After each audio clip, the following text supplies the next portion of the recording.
करते हैं Motilal Oswal mutual fund की, जहां पर एक एनुअल दरअसल इन्वेस्टर्स कॉन्फ्रेंस चल रही है, यानी कि मोतीलाल ओसवाल मैजिक के नाम से ये, और इस कॉन्फ्रेंस का 20th एडिशन है। आज इसकी शुरुआत हुई है, 23 तारीख तक ये दरअसल कॉन्फ्रेंस चलेगी। नए उभरते ट्रेंड्स, कई थीम्स एक्सेट्रा पर बातचीत हो रही है।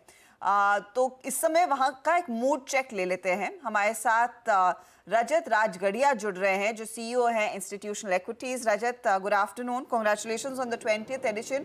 अगर वेरी क्विकली मुझे एक अंदाजा दे सके, एक मूड चेक दे सके, कितने निवेशकों ने पार्टिसिपेट किया है, कितने कॉर्पोरेट्स वहां पर मौजूद हैं, और एक ब्रॉडर थीम क्या उभर कर आई है इस एडिशन में? धन्यवाद। इस कॉन्फ्रेंस में जो हमारा 20वां साल है, तकरीबन 200 से ज़्यादा कंपनीज, 1100 से ज़्यादा इन्वेस्टर्स एंड 3 दिनों में हम 18,000 से ऊपर मीटिंग्स कर रहे हैं। हर दिन 50 से 60 से ज़्यादा कंपनीज इन्वेस्टर्स को मिल रही है, और चाहे वो इन्वेस्टर्स अक्रॉस द ग्लोब हो, इंडिया के बड़े फंड्स हो, AIFs हो, फैमिली ऑफिसेज हो, हम हमारे कॉन्फ्रेंस में हर तरीके के इन्वेस्टर को रिप्रेजेंट करवाते हैं। अगर आप इस साल का एक मेजर थीम देखें तो आज मार्केट्स अपने सबसे हाईएस्ट स्तर पर है, एंड दुनिया में इंडिया का जो पूरा मार्केट पोजीशनिंग है वो पिछले 2-3 सालों में बहुत ज़्यादा बेहतर हो गया है। आज सारे इन्वेस्टर्स यही कोशिश कर रहे हैं समझने की कि यहाँ से ग्रोथ कौन लीड करेगा, चाहे वो बड़े सेक्टर्स हो, मिड कैप्स हो। पहला ये। दूसरा, जितने फॉरेन इन्वेस्टर्स आए हैं इस कॉन्फ्रेंस में, वो ये समझना चाहते हैं कि डोमेस्टिक इन्वेस्टर का जो इतना बड़ा फ्लो आ रहा है उसका सस्टेनेबिलिटी क्या है। एंड तीसरा, जिस हिसाब से मार्केट में सप्लाई बिल्ड हो रही है, IPO, QIP, stake sales, right, उन सब से मार्केट पे क्या प्रभाव होगा, ये एक तीसरी थीम है जो इन्वेस्टर्स समझना चाहते हैं। दूसरी थीम आपने मेंशन की, मुझे बड़ा इंटरेस्टिंग लगा कि FIIs जो भारतीय बाजार में इतने बड़े पार्टिसिपेंट्स नहीं रहे हैं, वो ये पूछ रहे हैं कि डोमेस्टिक इंस्टीट्यूशनल इन्वेस्टर्स के हाथ जो पैसे लग रहे हैं वो कितने सस्टेनेबल है। क्या उनकी तरफ से, FIIs की तरफ से कोई इंडिकेशन आया है कि वो भारतीय बाजार को इस समय कैसे वैल्यू कर रहे हैं? उनकी तरफ से कब वो पार्टिसिपेशन बढ़ चढ़ कर आता हुआ दिखाई देगा?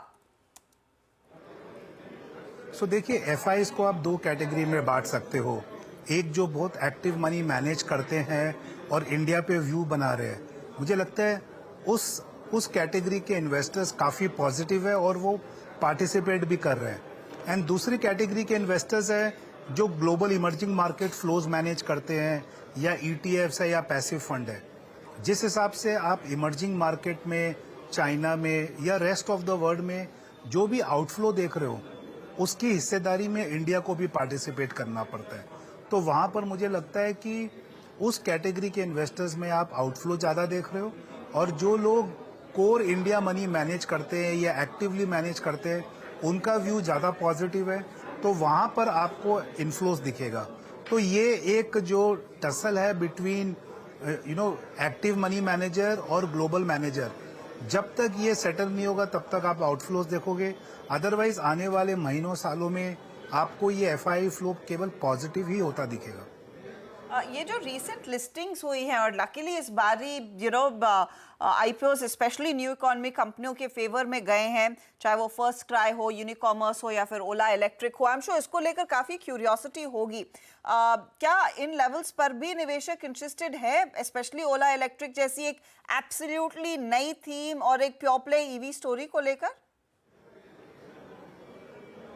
देखिए, IPO मार्केट में जब भी हम इनिशियल लिस्टिंग देखते हैं तो एक अलग कैटेगरी के इन्वेस्टर्स भी होते हैं। वहाँ पर कुछ लोग थीम को ज़्यादा अच्छी तरह समझते हैं, अर्ली पोजीशनिंग करते हैं। थोड़ा सा आपको टाइम देना पड़ेगा इन्वेस्टर्स को इन सारी कंपनीज के बिजनेस मॉडल को समझने में। अगर आप 3 साल पहले भी देखें, 2 साल पहले भी देखें, तो काफ़ी न्यू एज कंपनीज लिस्ट हुई थी और सब ऊपर गई थी। उसके बाद एक डाउनफॉल आया जब काफ़ी कंपनीज में बड़ा करेक्शन आया। बट जैसे जैसे बिजनेस मैच्योरिटी, इन्वेस्टर मैच्योरिटी आई इन बिजनेसेस के ऊपर, आपने देखा कुछ कंपनीज नीचे से काफ़ी अच्छा अप्रिशिएट किए। तो मुझे लगता है यहाँ पर आपको समय ज़्यादा देना पड़ेगा टू डिसाइड कि कौन सा मॉडल विनर है। तो हर कोई विनर नहीं होगा, पर जो विनर होगा उस पे आपको इन्वेस्टर का बेट काफ़ी अच्छा दिखेगा। रजत जी, एक बड़ा टेक अवे फिर कोई सेक्टोरल थीम के लिहाज से क्या उभर कर आया है? क्योंकि ऑफ कोर्स डे 1 है, 2 दिन में आप और निवेशकों से और मैनेजमेंट से बातचीत करेंगे, लेकिन एक अंदाजा अगर हमें दे सके जो मैनेजमेंट्स भी पार्टिसिपेट कर रहे हैं।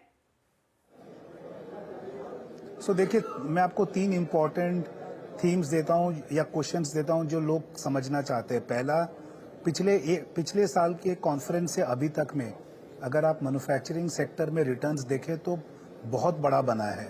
सो अभी लोग ये समझना चाहते हैं कि स्टॉक प्राइसेस में तो रिटर्न अच्छा बन गया है, अर्निंग्स ग्रोथ कैसी आएगी, ये एक बहुत इंपॉर्टेंट क्वेश्चन है। दूसरा, फाइनेंशियल्स जो अभी तक एक तरीके से थोड़ा सा मार्केट को लैग किया है, इसमें डिपॉजिट ग्रोथ चैलेंजेस और कब तक रहेगी, यही आंसर लोग बड़े बैंकों से जानना चाहते हैं। एंड तीसरा, खास करके चाहे वो हेल्थ केयर हो चाहे आईटी हो, जहां पर हमने रिसेंट टाइम में परफॉर्मेंसेस को बेहतर होते देखा है, उनमें ये कितना सस्टेनेंस है, ये एक तीसरी थीम है जो इन्वेस्टर समझना चाहते हैं, जो मुझे लगता है आज, कल और परसों तीनों दिन में एटलीस्ट कुछ ना कुछ आंसर या क्लैरिटी जरूर मिलनी चाहिए। जी, बहुत बहुत शुक्रिया हमारे लिए समय निकालने के लिए, एंड गुड लक अगले 2 दिनों के लिए भी। Thank you. ओके, चलिए ये बात हुई मोतीलाल ओसवाल कॉन्फ्रेंस की। अब आगे बढ़